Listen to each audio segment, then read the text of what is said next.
Ladies and gentlemen, welcome to another exciting episode of the Cymarshall Law Show. Today we have a very special guest with us, a man who's been lighting up the comedy scene with us with his quick wit, charisma, ferocious style for over 3 decades. He's a force to be reckoned with, a true master of his craft, one of the funniest comedians on the planet, according to me. He was born in Chicago, raised in New York, had time in Jersey, had time in LA. Aries has been making us laugh for as long as I remember. Since 14, he's been killing it. His early days for impressions of James Brown and Jack Nicholson at the Uptown Comedy Club. Welcome, Aries Spears.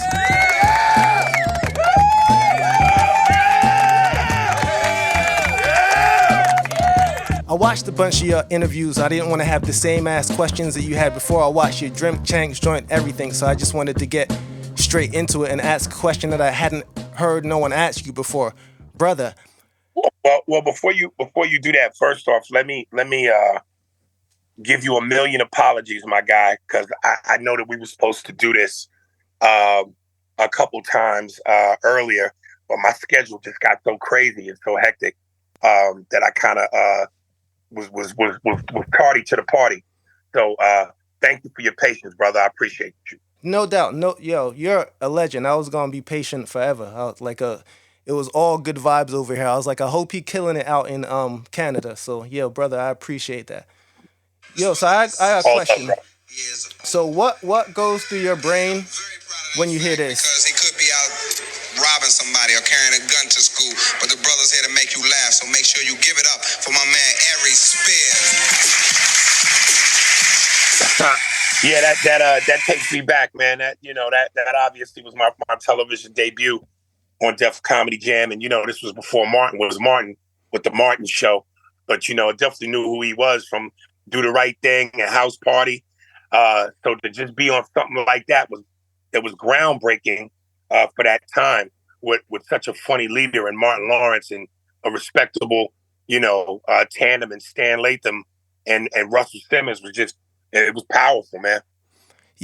What inspired you to start doing comedy so young? Because you was mad young then. Like, what inspired you to have that in you so young?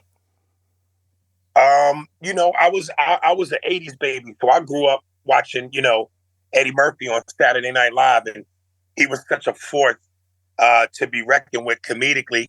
And it was something that me and my dad kind of made like a tradition where every Saturday night, we would park in front of that TV and watch one of the most incredible talents we've ever seen.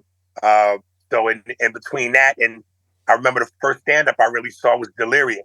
So that to me just made me want to really dive in head first, and then I did a little bit of research and realized that Eddie Murphy started stand-up when he was in his teens. And, we both have the same birthday, same zodiac sign. Oh, for real? So, yeah, that's April crazy. 3rd, baby. So, yeah. Same day as my grandma. What up? Dope. Yeah, man. I just took all that as inspiration and just said, you know what, go for it. So here's another question. How did your mother's career as a jazz singer influence your comedic style?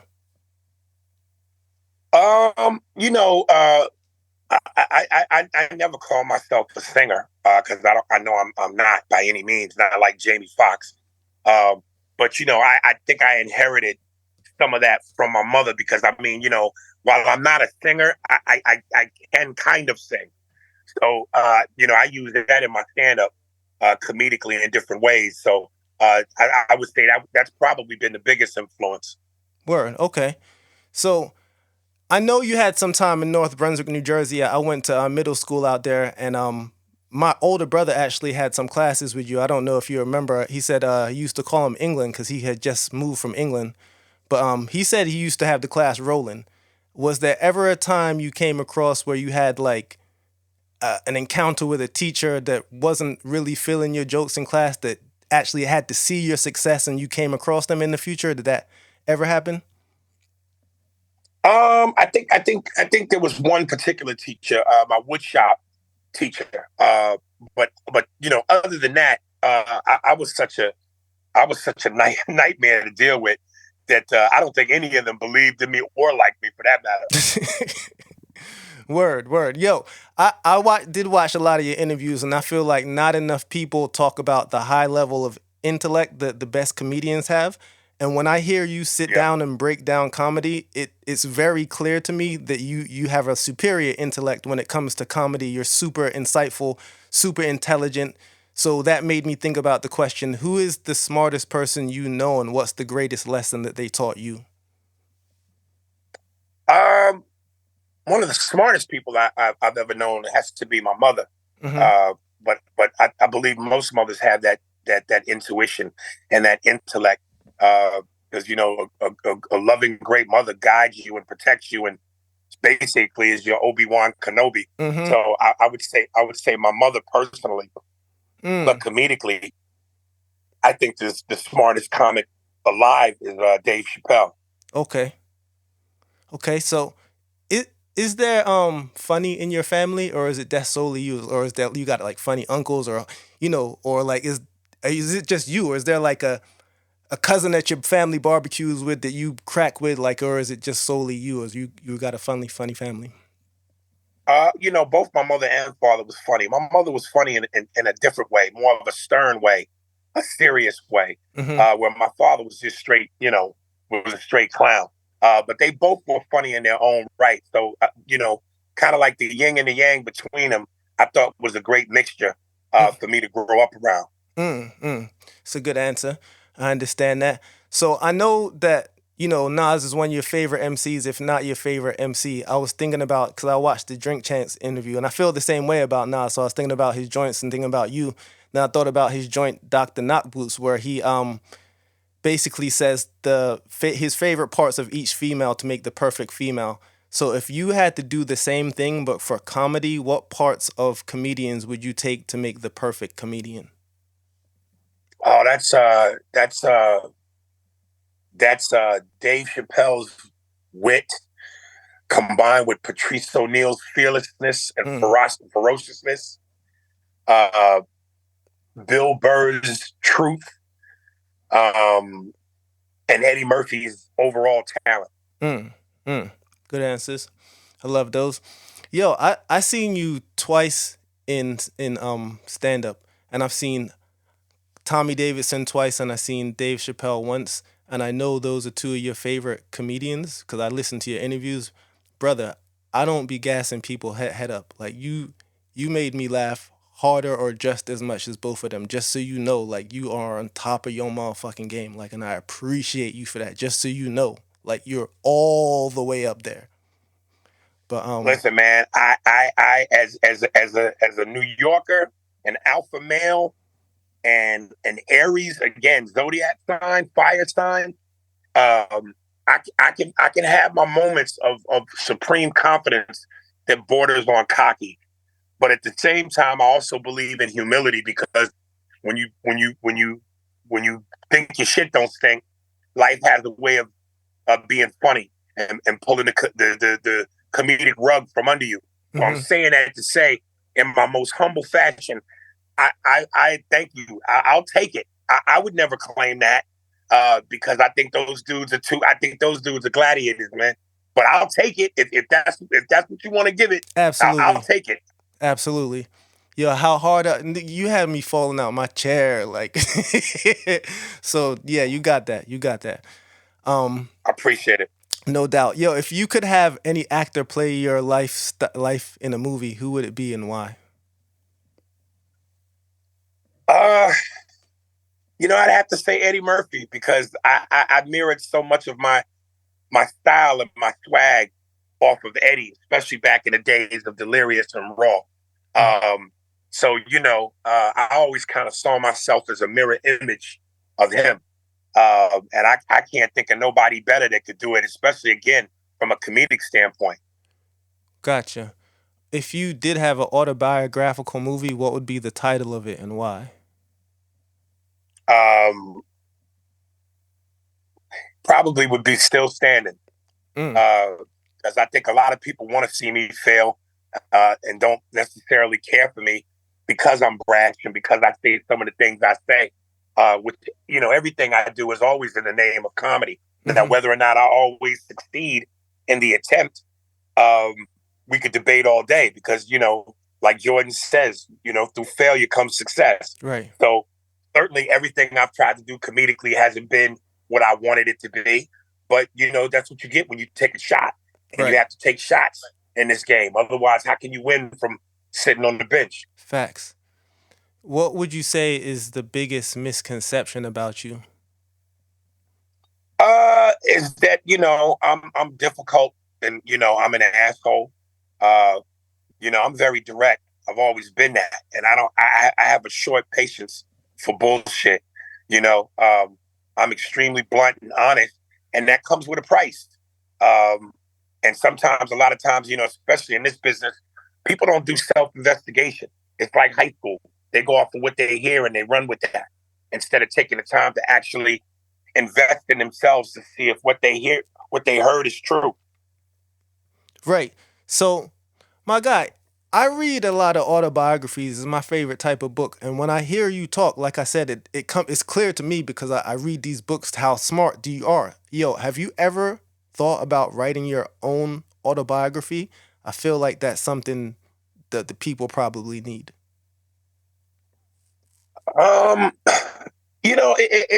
It's kind of crossed my mind. I don't know that I'm ready to do that yet because I think I'm still trying to figure out some other things that are more important. But definitely, I think at some point down the line, that's something that's to be explored. So I heard how you were saying how you could possibly be blackballed and you have certain reasons why you think that, and I understand those reasons, and it had me thinking of another person who is out here looking like they might kind of be blackballed, but when I think of you and this person, I'm like, them motherfuckers should probably get together. Have you ever had any crossings with Dame Dash? Because what the realness you bring and what he's seeming to try and bring sounds like y'all two could do something together. Did you ever have any crossings with him? No, and I wouldn't expect that we would, only because his forte is music, where mine's is comedy. So because I'm not really in the music biz, I don't really see how we would cross paths unless he was actually producing a film or a television show. I think more suitable for that in terms of a guy who's hilariously funny that I feel like also might be blackballed comedically is Corey Holcomb. Now, prior to this situation with me and Corey, we were cool as fuck. But, since then we've kind of parted and stayed our separate ways. But Corey comedically is a monster. I always said that just because he and I have beef, that doesn't change what's obvious in terms of who he is and what he is as a comedian. He's still a powerhouse comic. And as a comic, I'm a fan. As a person, I'm not a fan. But as a comic, I'm a fan because comedy comes first. But yeah, I think there's a lot of comics, though, even the ones who aren't blackballed. If comics, I think, as a whole, could come together like they do in the NBA and form super teams, what we could do creatively would be undeniable and explosive. But black people, we've always had it ingrained in us to not really work together. And it's unfortunate because when you look at all the powerful pieces of talent out there, it's long overdue as to why we haven't seen a movie with multiple black comics with big names starring movies together. Right. That's facts on facts on facts. I always wonder why that doesn't happen, and I can only think of, somehow it's Hollywood being racist. That's the bottom line to me. But well, I mean, Hollywood has always been racist, but at some point, we do have power. So if the powers that be were to come together and form like Voltron, that supersedes racism. So, but what do you think about like when black people did try to do stuff like that? I know you heard of the massacres, them burning down our black cities. You don't think they would try? I guess we got to try somewhere. But every time I see black people try this is a different time from that, mm-hmm. and we're in an age now where it's like, look, at the end of the day, money talks. Mm-hmm. And certainly again between the buying power that is the black community in terms of films and box office receipts, we have power both in front of and behind the camera. Right. We just don't seem to do a good job in terms of galvanizing and coming together and doing what we got to do for the greater good. What do you think might be able to change that, if anything? Well, it starts with people like Cat Williams not doing the interview he did on Shay Shay, which does nothing but divide us. You know, as influential and as powerful and as funny as Cat is, if he used that energy and that power in a more positive light, I think the outcome would be better suited for what we're trying to do or what we could do. Right.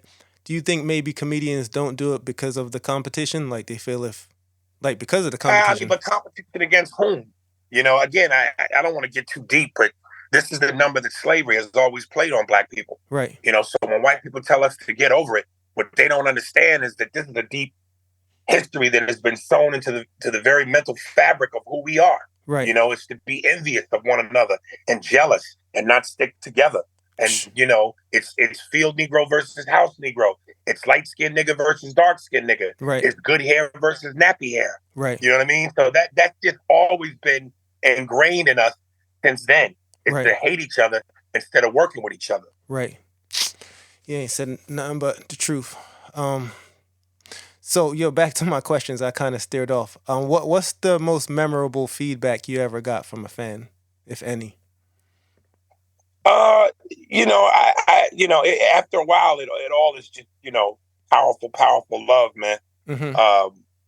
You know, anytime people, you know, speak to me with a certain sense of genuine feelings and words, and, you know, they call me legend or the GOAT or tell me how much I've impacted their lives or during painful moments, you know, you take all of that to heart. Right.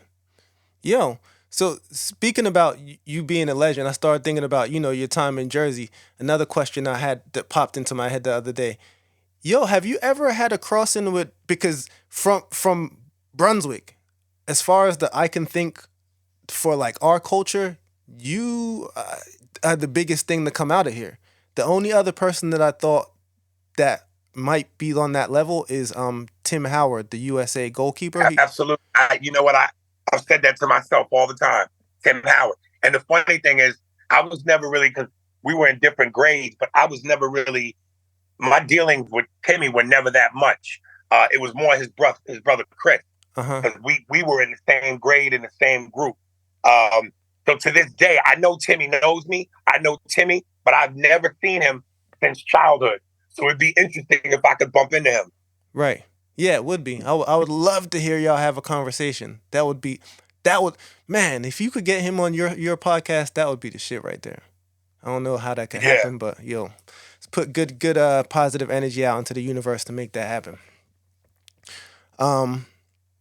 What is, I already asked that. Can you share a memorable story about how you handled a heckler and it didn't go the way you thought it might have went?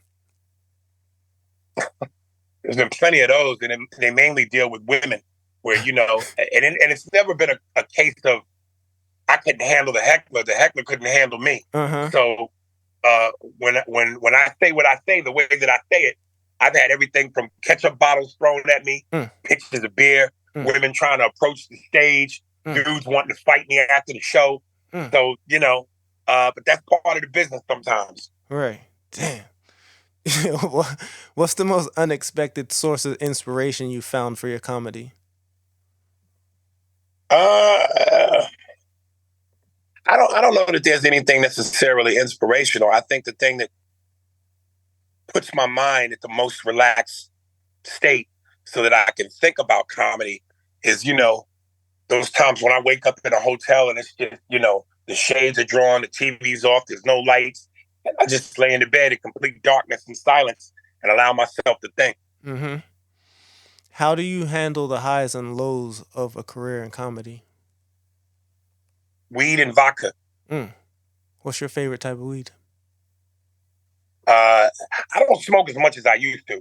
Once upon a time ago, I was real Wiz Khalifa with it, but it's so recreational for me now on such a small level. I might smoke maybe twice a year, and I'm really trying to quit at that. Right. I just like to sometimes just kick back and have a drink. Got you. What's the most memorable performance you've ever given? Um,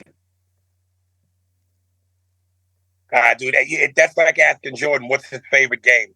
Again, not trying to be cocky, but I've had so many explosive performances that there's too many to name, but I dig them all. Right. Got you. That's a good. I understand that completely. All right. So, what is the most surprising thing you learned from your time in the comedy scene? Um, it's just the evolution of it. There's never a point where you feel like you've learned all you could learn and you're done. There's no such thing as finished. So, just always trying to find new ways to discover something new. Mm-hmm. You ever been to a Diddy party? No. And even with the controversy, I know how to leave when I see shit that don't look right. But for the excitement of what a Diddy party is, I'm sure it ain't all chaos. I'm sure there's some bad broads at them parties. So yeah, I'd go if I was invited. But the minute the dicks come out, I'm out. Yeah. How do you balance your personal life with your career in comedy? To me, it's almost one and the same because I don't see what I do as a job. So, what you might call a career, I just call my life. Right. So the two for me go hand in hand. Right. That's dope. Is there any story you can share about a time when your comedy did impact someone in a way that you didn't expect? No, not really.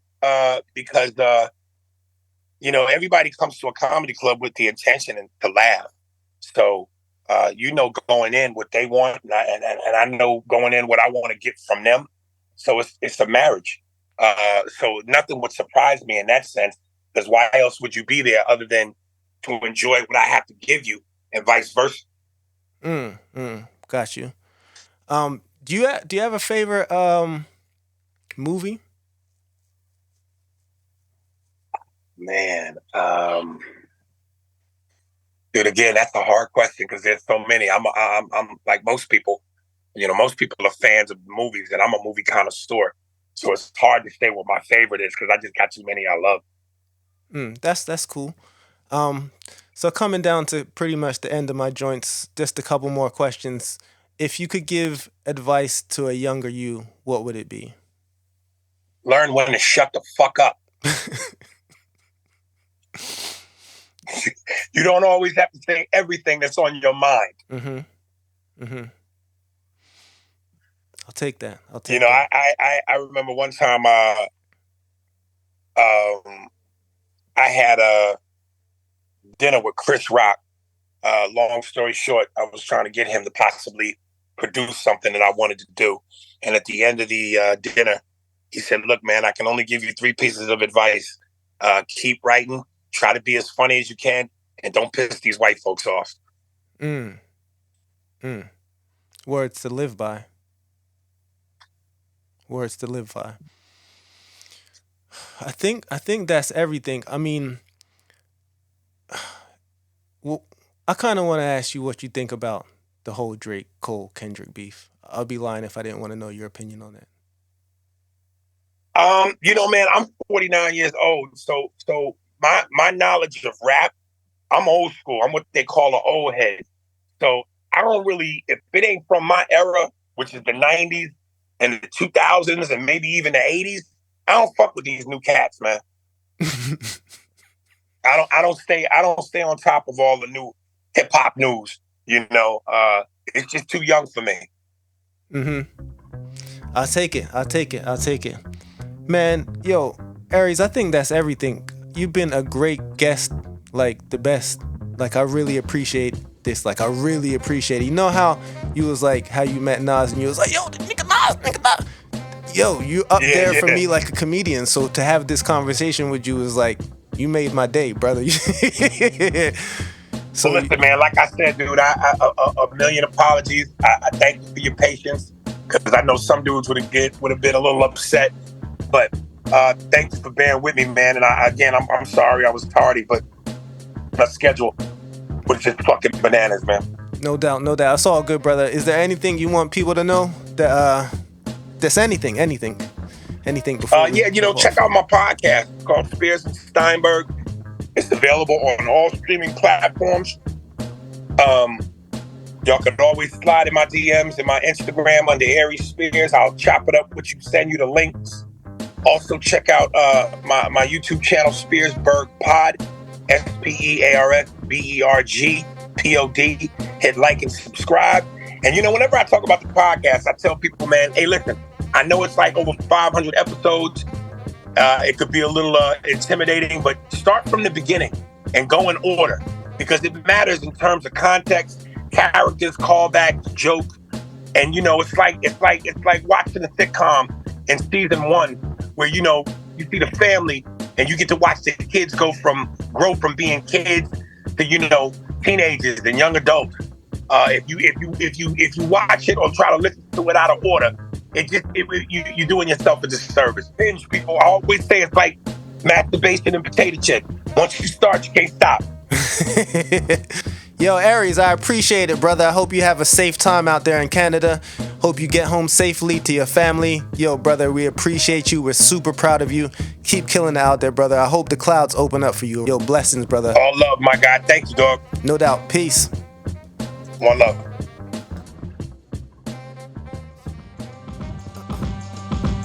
Yeah, they claim that it was two of him, but nah, I'm just the one that you should choose to win. I'll make you lose your grin with a punchline that will remove your chin. Go team, I'm cheering on when I'm not in the game, cause I know I'm getting mine like a rich kid is when Christmas came. Cymarshall Law, I never had a different name. I can spit a rap that could hold a gun to your head and lift your chain. They told me bring the pain, I leave you ninjas in the rain. You gonna miss the train, see me in the plane when I did to Spain. International law, I used to have a green card, now he's hard like playing hide and seek trying to beat God. At beatboxing, I suggest you keep watching, cause you never in the game, but I'm the favorite team option. You get destroyed this prime Floyd when he's boxing. I'll make you move out of town and get employed in East Scotland. Chief rockin', nobody rockin' the chief. Warrior with the sword of death, honor and peace. My every song has to slap and that's a fact. Beat pulled me in so I had to grab the track. Our time is now and even after that. We have to black going back to back to back. Cause every song has to slap and that's a fact. Beat pulled me in so I had to grab the track. Our time is now and even after that.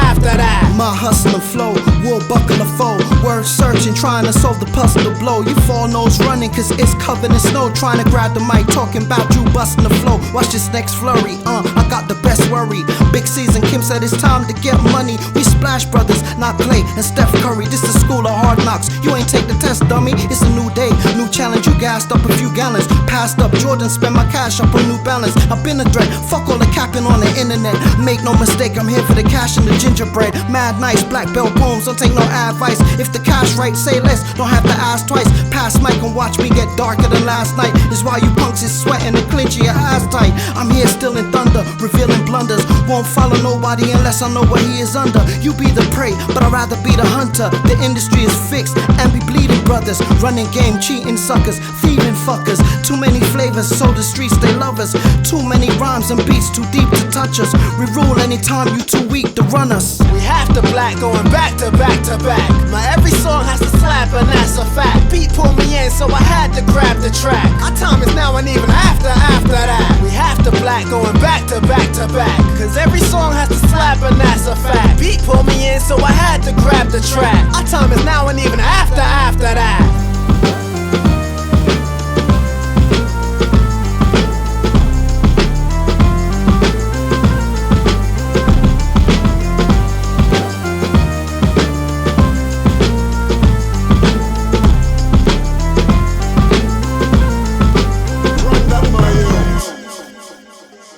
Hey, you, why are you still here?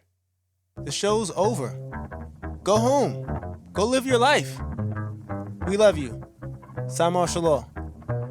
Check out cyvision.online if you're going to stick around and you have nothing to do today except listening to me talk.